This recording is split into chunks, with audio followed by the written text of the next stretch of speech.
Assalamualaikum warahmatullahi wabarakatuh. Pada video pembentangan ini, kumpulan kami akan membentangkan perincian tentang pengertian, pengajaran dan hubung kait hadis-hadis mutawatir, sahih, dhaif dan maudhu' dengan isu-isu semasa serta kepentingan berpegang dengan sunnah dan menjauhi bid'ah dengan menggunakan kitab-kitab hadis sahih Imam Bukhari dan Muslim dan kitab-kitab hadis yang lain.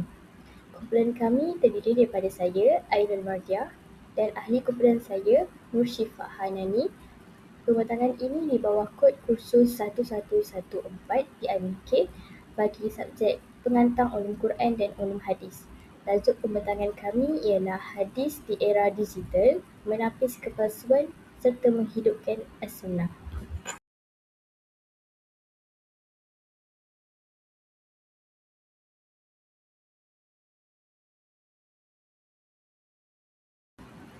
Pengenalan Al-Hadis. Hadis merupakan sumber yang kedua selepas Al-Quran yang merangkumi ucapan, perbuatan dan pengakuan Nabi Muhammad SAW. Hadis berfungsi sebagai penjelasan ayat daripada Al-Quran. Hadis juga menjadi panduan dalam menetapkan hukum, ibadah dan akhlak. Umat Islam berpegang kepada 4 sumber hukum Islam. Yang pertama, sumber daripada Al-Quran. Yang kedua, Al-Hadis. Yang ketiga, Ijma' dan yang keempat, Qiyas. Dalil Al-Quran dalam surah Al-Hujurat ayat 6. وَمَا آتَاكُمُ الرَّسُولُ فَخُذُوهُ وَمَا نَهَاكُمْ عَنْهُ فَانْتَهُوا. Maksudnya, apa yang diberikan Rasul kepadamu, terimalah, dan apa yang dilarangnya bagimu, tinggalkanlah. Ayat ini Allah menyuruh kita untuk terima apa yang diberikan oleh Rasulullah dan meninggalkan apa yang telah dilarangnya. Kepentingan mempelajari ilmu hadis. Yang pertama, dapat membezakan antara hadis sahih dan hadis palsu. Hadis sahih ialah hadis yang mempunyai rantaian perawi yang bersambung, jujur, mempunyai ingatan yang kuat dan tiada kecacatan pada teksnya. Manakala hadis palsu pula iaitu maudhu' merupakan kata-kata yang direka cipta dan disandarkan secara dusta kepada Nabi Muhammad SAW. Jadi, tanpa ilmu ini, umat Islam mungkin mengamalkan sesuatu yang bukan daripada ajaran agama yang boleh membawa kepada kesesatan. Kepentingan yang kedua, membentuk akhlak dan peribadi Muslim. Hadis bukan sekadar hukum hakam, tetapi juga manual kehidupan. Dengan mempelajari hadis, kita dapat mengenali sifat-sifat Nabi Muhammad SAW, antaranya as-siddiq, amanah, fatanah dan tabligh. Hadis dapat mengajar kita adab makan, tidur, bercakap dan berinteraksi dengan masyarakat yang secara langsung membentuk sahsiah diri yang mulia. Kepentingan yang ketiga, menjaga akidah daripada ajaran sesat. Banyak ajaran sesat yang muncul kerana salah faham atau sengaja memutarbalikkan maksud hadis.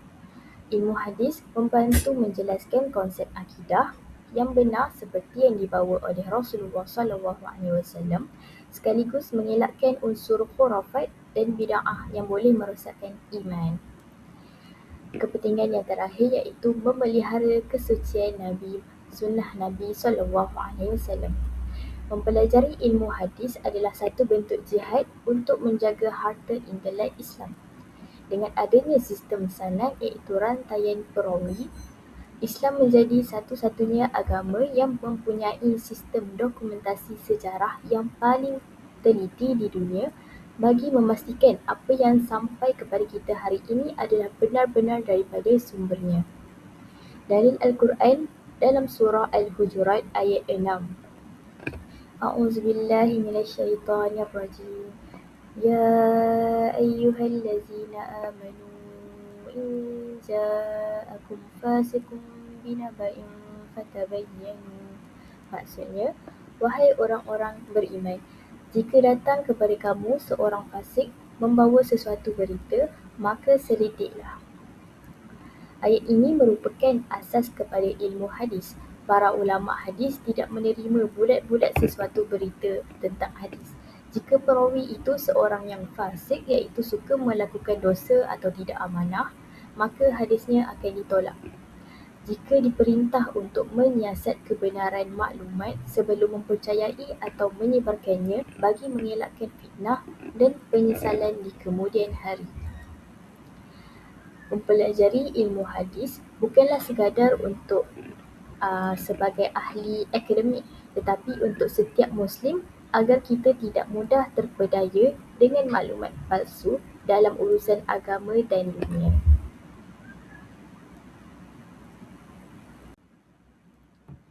Kita pergi kepada hadis mutawatir dan hadis sahih. Hadis mutawatir, hadis ini diriwayatkan oleh ramai perawi pada setiap peringkat, di mana bilangan perawi yang ramai ini mestilah konsisten dari zaman sahabat, tabi'in sehinggalah hadis itu dibukukan. Yang kedua, mustahil para perawi ini sepakat untuk berbohong kerana jumlah mereka yang terlalu ramai dan tinggal di tempat yang berbeza-beza. Logik akal mengatakan adalah mustahil untuk mereka sama berkumpul dan merancang untuk mencipta penipuan yang sama. Yang ketiga, hadis mutawatir disandarkan pada panca indera seperti kami mendengar ataupun kami melihat, bukan pada akal perawi. Berita, maksudnya berita yang disampaikan mestilah berdasarkan apa yang mereka lihat sendiri ataupun apa yang mereka dengar sendiri. Contohnya, kami mendengar Nabi bersabda ataupun kami melihat Nabi melakukan, dan bukannya berdasarkan kesimpulan akal mereka semata-mata. Contoh hadis, وَمَنْ كَذَبَ عَلَيَّ مُتَعَمَّدًا فَلْيَتَبَوَّأْ مَقْعَدَهُ مِنَ النَّارِ. Maksudnya, barang siapa yang berdusta di atas namaku dengan sengaja, maka siaplah di tempatnya di dalam neraka. Hadis riwayat Al-Bukhari. Hadis ini adalah contoh hadis yang mutawatir yang paling masyhur. Seterusnya ialah hadis sahih. Hadis sahih ialah sanadnya bersambung, iaitu rantaian pembawa hadis ini tidak terputus dari awal hingga ke akhir. Setiap perawi mestilah sempat bertemu dan menerima hadis daripada guru mereka. Seterusnya, perawi mestilah mempunyai dhabit yang sempurna, iaitu dhabit bermaksud mempunyai ingatan yang sangat kuat, hafalannya atau catatan yang sangat rapi.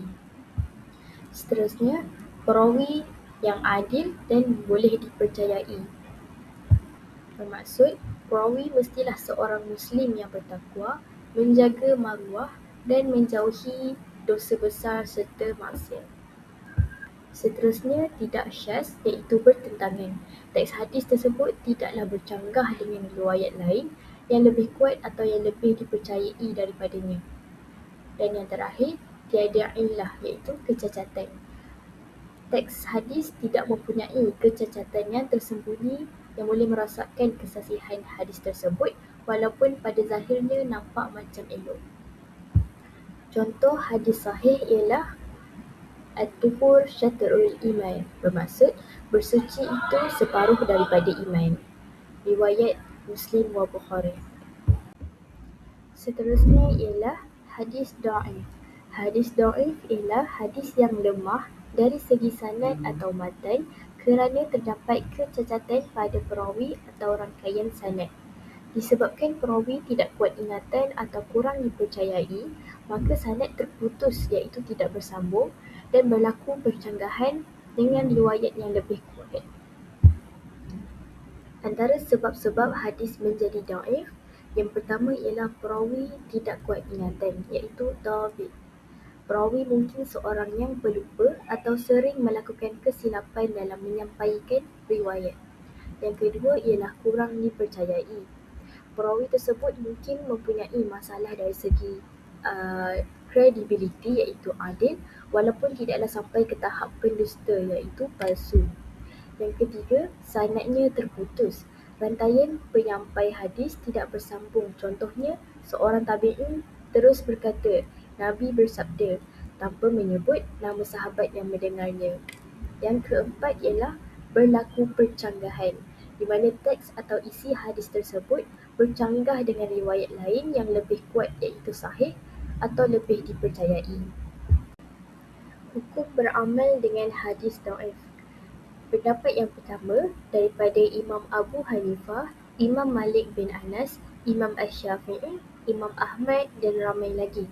Mereka berpendapat bahawa hadis dhaif adalah hujah secara mutlak dengan dua syarat iaitu tidak terlalu dhaif dan tidak ada dalam sesuatu bab melainkannya sahaja. Pendapat mereka bermaksud hadis tersebut mestilah tidak terlalu lemah. Dan yang kedua ialah hadis tersebut digunakan apabila tidak terdapat hadis sahih atau hasan dalam bab atau tajuk yang dibincangkan. Ia dianggap lebih baik daripada menggunakan pendapat akal semata-mata dalam hal-hal tertentu. Pendapat yang kedua iaitu daripada Yahya bin Ma'in, Al-Bukhari, Al-Muslim, Ibnu Hazim dan ramai lagi. Mereka berpendapat bahawa tidak boleh diamalkan atau dijadikan hujah di dalam hukum dan juga fadail amal iaitu keutamaan amalan-amalan tertentu. Maksud tidak boleh diamalkan atau tidak boleh dijadikan hujah, hadis dhaif ini tidak boleh diamalkan ataupun dijadikan hujah yang sama sekali. Penolakan ini dia merangkumi dua perkara iaitu hukum hakam sama ada urusan halal dan haram, dan yang kedua fadail al-amal iaitu urusan kelebihan amal ataupun motivasi ibadah seperti kelebihan solat ataupun zikir tertentu. Pendapat yang ketiga jamhur ulama iaitu daripada majoriti ulama.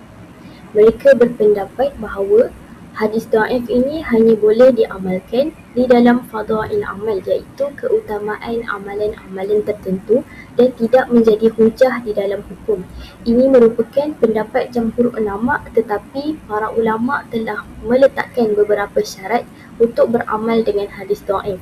Antaranya tidak terlalu lemah, terdapat asal bagi amalan tersebut dan melakukan amalan tersebut tanpa meyakini Nabi pernah melakukannya. Rumusan bagi hukum beramal dengan hadis dhaif. Jadi ulama bersepakat bahawa hadis dhaif ini tidak boleh dijadikan hujah dalam menetapkan hukum syarak sama ada halal, haram ataupun wajib atau perkara-perkara akidah. Walau bagaimanapun, dalam aspek galakan beribadah, ia dibenarkan oleh majoriti ulama dengan syarat-syarat yang ketat bagi memastikan kesucian ajaran Islam terpelihara. Contoh hadis dhaif, utlubu al-ilma walau bisin. Maksudnya, tuntutlah ilmu walaupun ke negara China. Hadis yang keempat ialah hadis maudhu'. Hadis maudhu' ialah hadis palsu atau rekaan yang disandarkan kepada Nabi Muhammad tetapi sebenarnya baginda tidak pernah mengucapkannya. Maksud hadis ini direka oleh perawi. Hadis ini tidak mempunyai sanad yang sahih, matanya bercanggah dengan Al-Quran atau hadis sahih dan sering mengandungi janji-janji ganjaran yang melampau. Hadis maudhu' ini terbahagi kepada dua, iaitu yang dilakukan secara sengaja dan yang dilakukan secara tidak sengaja oleh seorang perawi.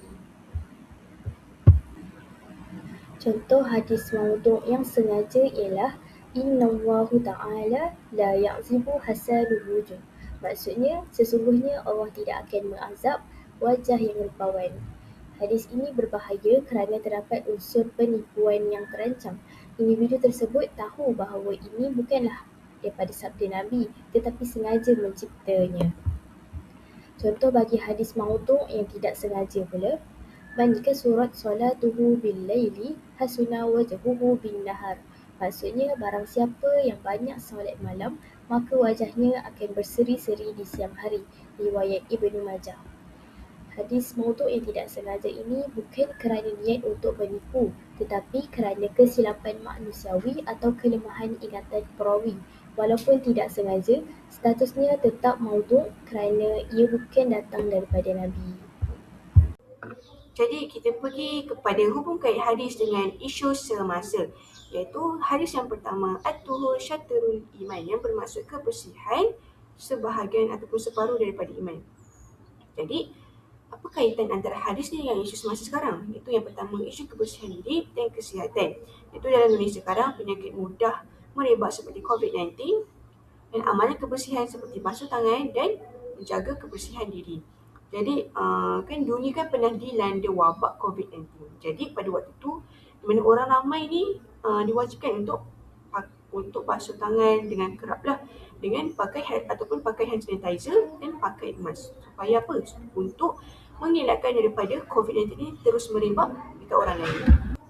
Kemudian yang kedua, isu kebersihan persekitaran, iaitu masalah sampah merata-rata, longkang tersumbat sehingga menyebabkan pencemaran dan ada yang buang sampah sesuka hati.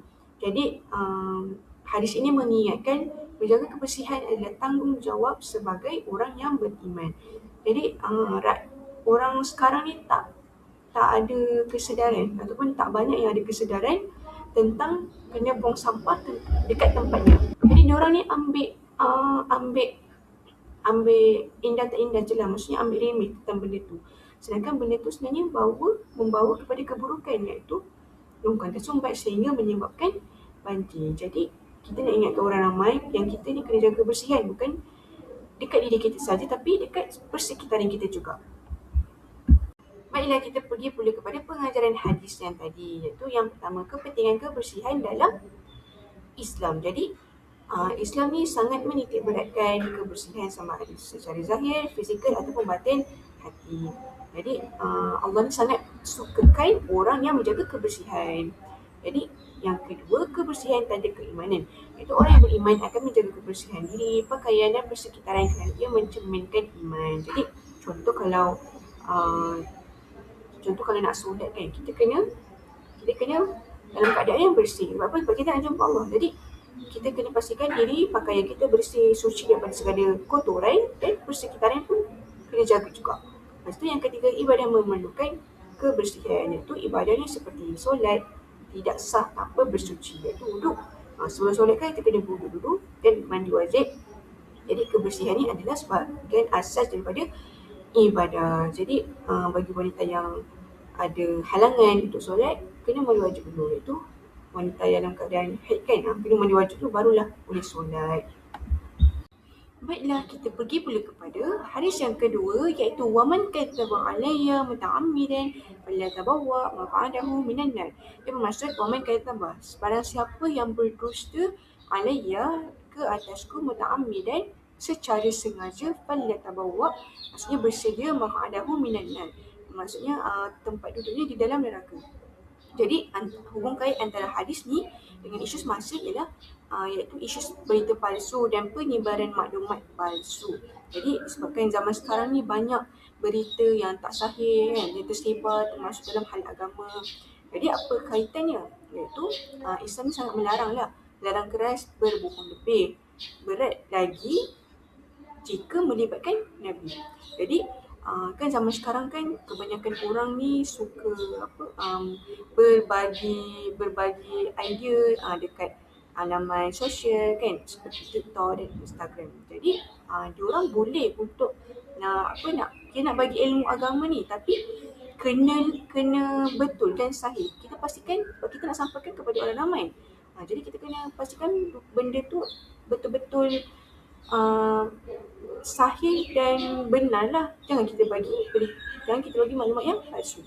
Lepas tu yang kedua, isu video agama tanpa ilmu. Ada individu buat video agama demi beragam populariti, kadang-kadang guna hadis yang tak sahih dan juga jadi benda ni termasuk dalam perbuatan berdusta secara tidak bertanggungjawab. Jadi kalau nak buat video, nak upload dekat media sosial, pastikan apa yang kita nak sampaikan tu adalah betul. Kadang-kadang diorang ni saja nak buat video tentang agama kan, tapi untuk apa? Untuk nak tarik penonton. Baiklah, kita pergi kepada pengajaran hadis yang tadi, iaitu yang pertama, larangan keras berdusta tentang Nabi Nabi SAW. Iaitu kita tidak boleh mereka-reka ataupun menyebarkan hadis palsu atas nama Nabi Muhammad. SAW. Jadi kita nak sebarkan sesuatu hadis, kita kena pastikan benda itu sahih daripada, contohnya kita ambil daripada Sahih Bukhari ataupun Sahih Muslim. Okay, lepas tu yang kedua, hadis palsu adalah dosa besar. Jadi orang yang sengaja mencipta atau menyebarkan hadis palsu mendapat ancaman azab neraka. Lepas tu yang ketiga, kepentingan memastikan kesahihan hadis. Jadi umat Islam ni perlu menyemak sumber hadis daripada kitab yang sahih seperti Sahih Al-Bukhari dan Sahih Al-Muslim. Seperti yang saya cakap tadi lah, kita kena cari sumber, pastikan sumber tu adalah sumber yang betul. Kita nak sampaikan kepada orang ramai, tak kalau kita nak sampaikan benda yang salah. Baiklah, kita pergi pula kepada hadis yang ketiga, iaitu utlubu al-ilma walau bisin. Jadi apa maksud hadis ni? Maksud hadis ni, tuntutlah ilmu walaupun ke negeri China. Jadi isu semasa dia, yang pertama, isu penggunaan teknologi secara tidak berfaedah. Jadi ramai guna telefon untuk hiburan media sosial, sedangkan sekarang banyak platform pembelajaran. Jadi hadis ni nak mengingatkan gunakan peluang teknologi ni untuk menuntut ilmu. Okey, jadi dengan kemudahan internet yang ada sekarang, pada zaman sekarang ni, kita kenalah gunakan teknologi dengan cara yang berhemah dan gunakan dengan cara yang betul. Sebab apa? Kita belajar, kita tuntut ilmu ni dengan apa jua cara sekalipun. Kita boleh belajar dengan buku, kita boleh belajar dengan media sosial juga. Jadi kan banyak platform pembelajaran yang dah ada sekarang, jadi kita boleh guna, kita boleh manfaatkan untuk diri kita sendiri sebagai seorang pelajar. Lepas tu yang kedua, isu pelajar kurang motivasi belajar dan ramai pelajar yang cepat putus asa bila susah, malas ulang kaji dan mudah pasrah.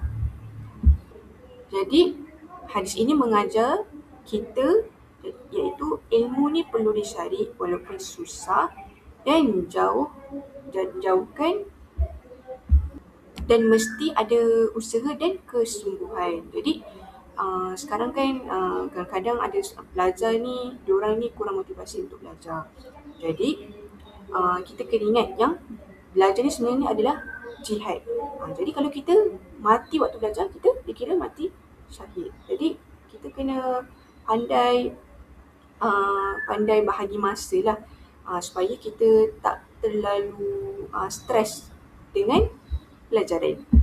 Baiklah, pengajaran kepada hadis yang tadi, iaitu yang pertama, ilmu tiada batas tempat, iaitu ilmu boleh dituntut di mana-mana saja, tidak terhad kepada tempat tertentu saja. Jadi biasanya kalau kita belajar ni biasa kat sekolah kan, sebenarnya kita bukan belajar kat sekolah je, kita bukan boleh belajar kat sekolah je, tapi kita boleh belajar dekat mana-mana ke tempat kita berada. Juga kalau kita kat pasaraya, kita boleh belajar juga kita kat pasaraya ke, ataupun dekat mana-mana lah tempat kita pergi, kita boleh belajar. Mungkin ada sesuatu ilmu yang kita boleh dapat lah daripada tempat yang kita pergi. Lepas tu yang kedua, pengorbanan demi ilmu. Itu menuntut ilmu ni memerlukan pengorbanan masa, tenaga dan kesabaran. Jadi kita nak tuntut ilmu ni, kita banyak tenaga lah, banyak kesabaran. Sebab apa? Sebab nak faham sesuatu ilmu tu tak senang, susah. Jadi kena ada sabar, kena ada kesabaran yang tinggi. Lepas tu yang ketiga, memilih ilmu yang bermanfaat. Jadi umat Islam ini digalakkan mencari ilmu yang memberi manfaat kepada diri dan masyarakat. Jadi kita pastikan diri kita ni cari ilmu yang berguna. Bukan sahaja sekarang, tapi di masa akan datang juga. Baiklah, kita pergi pula kepada hadis yang keempat, iaitu man kathurat salatuhu billail hasuna wajhahu bin nahar. Maksudnya, barang siapa yang banyak mengerjakan solat malam, maka baiklah wajahnya pada siang hari. Okay, jadi antara isu semasanya ialah pada waktu sekarang ialah yang pertama, iaitu kurang fokus dalam pelajaran. Jadi kita kaitkan dengan pelajar lah. Maksudnya pelajar ni dia senang hilang fokus ataupun cepat penat kan. Kalau belajar kan kita penat kan. Jadi qiyamul lail ni membantu kita meningkatkan ketenangan fikiran. Jadi bila kita berqiyamul lail, kita bangun di malam hari ni, kita solat, iaitu kita dengan tujuan apa? Kita nak jumpa Allah. Jadi bila kita dekatkan diri kita dengan Allah, kita akan jadi lebih tenang. Lepas tu yang kedua, memberi rehat kepada otak, iaitu bila kita solat ni, automatik kita akan ingat akhirat.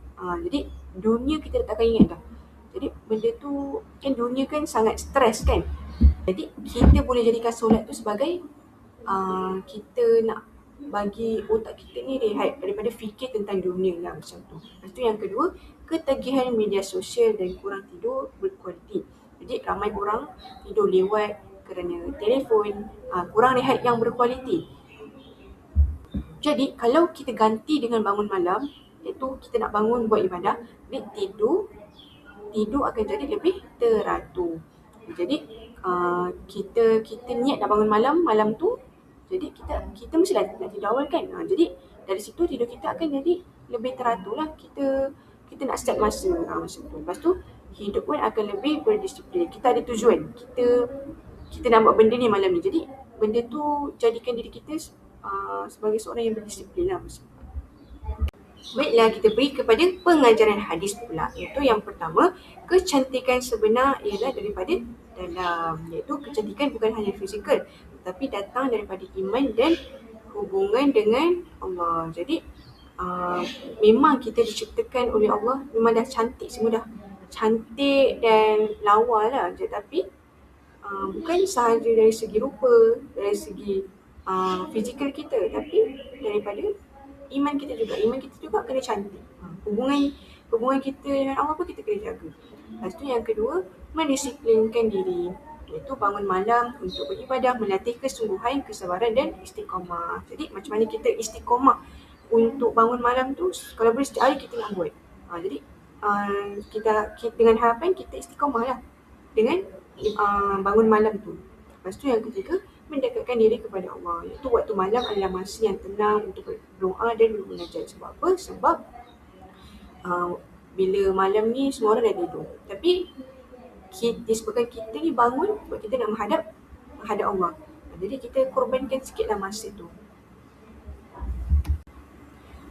Kemudian hadis yang terakhir iaitu innallaha ta'ala la yu'adzibu hasanil wujuh, yang bermaksud sesungguhnya Allah SWT tidak akan mengazab orang yang wajahnya cantik. Jadi semasa dia isu kesihatan mental orang yang dekat dengan Allah, jadi lebih tenang dan kurang rasa gelisah. Lepas tu ini memberi kesan wajah nampak tenang dan aura pun positif kepada orang lain. Jadi orang yang dekat dengan Allah ni wajahnya lebih tenang, ataupun orangnya seorang yang tidak gelisah lah. Jadi bila kita tengok muka orang tu, nampaklah aura yang sangat positif kepada orang sekeliling. Lepas tu yang kedua, masalah akhlak walaupun rupa cantik. Jadi ada orang dia cantik, kemas luar tapi sombong ataupun tak beradab. Jadi Islam tekankan orang yang ada wajah yang baik, iaitu akhlak yang baik dan iman yang kuat. Pengajaran hadis iaitu yang pertama, nilai manusia bukan pada rupa, tapi Allah ni menilai seseorang berdasarkan iman dan amal, bukan kecantikan fizikal. Nanti apa yang disoal nanti apa yang Allah soal adalah berkait dengan amalan kita, bukan dengan rupa kita, dengan pangkat yang kita ada, tidak. Tapi Allah menilai kita ni pada amal yang kita buat semasa dekat dunia. Lepas tu yang kedua, keadilan Allah. Setiap manusia akan dibalas berdasarkan perbuatannya, bukan penampilan. Jadi manusia ni, siapa yang banyak amalan dia, maka dia punya timbalan amal tu akan berat lah. Kalau siapa yang buat dosa, timbalan amal dia akan ringan. Lepas tu yang ketiga, jangan tertipu kepada kecantikan luaran. Itu kecantikan sebenar ialah akhlak dan hati yang baik. Kepentingan berpegang pada as-sunnah. As-sunnah dari segi bahasa iaitu jalan atau cara, sama ada cara itu baik ataupun buruk. As-sunnah dari segi istilah, segala perkara yang disandarkan kepada Nabi, sama ada dalam bentuk perkataan iaitu qauliyah, perbuatan fi'liyah, pengakuan atau ketetapan iaitu taqririyah, maupun sifat peribadi serta akhlak baginda. Contoh amalan sunnah dalam kehidupan iaitu melakukan solat sunat seperti solat sunat rawatib, duha dan tahajud, berpuasa sunat Isnin Khamis dan memulakan sesuatu dengan bismillah. Pentingnya untuk kita berpegang pada as-sunnah sebagai tanda cinta kepada Allah Subhanahu Wa Taala. Firman Allah dalam surah Ali Imran ayat 31, "Qul in kuntum tuhibbunallaha fattabi'uni yuhibbukumullah." Dan seterusnya sebagai syafaat Nabi di akhirat. Orang yang menghidupkan sunnah baginda mempunyai peluang yang lebih besar untuk mendapat syafaat dan kasih sayang daripada Nabi Muhammad di padang mahsyar kelak. Seterusnya ialah larangan bid'ah. Maksud bid'ah pada dari segi bahasa ialah sesuatu yang baharu atau mengadakan sesuatu yang belum ada sebelumnya.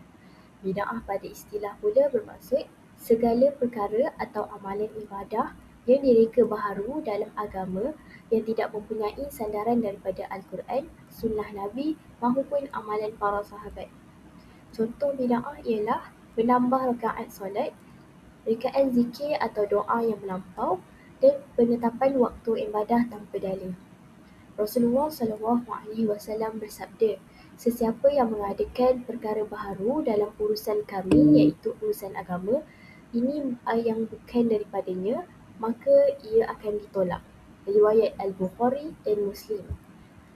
Kesan bid'ah, amalan ditolak oleh Allah Subhanahu Wa Taala.